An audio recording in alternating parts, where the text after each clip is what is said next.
想問幾位，如果有得揀，會唔會住深水埗？我會住㗎，得唔需要答我個原因。會 Michael 咧？我都會。OK，Polly 我哋答唔答啊？我唔會。你唔會 ？OK， 嗱有持相反意，又老又殘又窮啊！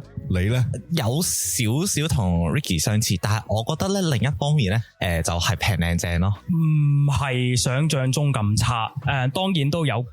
都係舊區嚟噶啦，但係原來其實係改善咗好多噶，對於我哋嗰個生活咧，其實係方便過，即係好神奇哦！深水埗好似你想食乜都一定有啦，係啊，咩價位都有啦，咁所以其實絕對係一個美食天堂啦。係我諗可能係全香港唯一有啖好食嘅地方。你如果你去其他地方咧，都係啲美食沙漠或者係一啲連鎖店嘅，但係你喺深水埗咧，哇！我係參加呢個活動嗰陣時啊，我先就知道咧乜嘢叫做有鑊氣啊！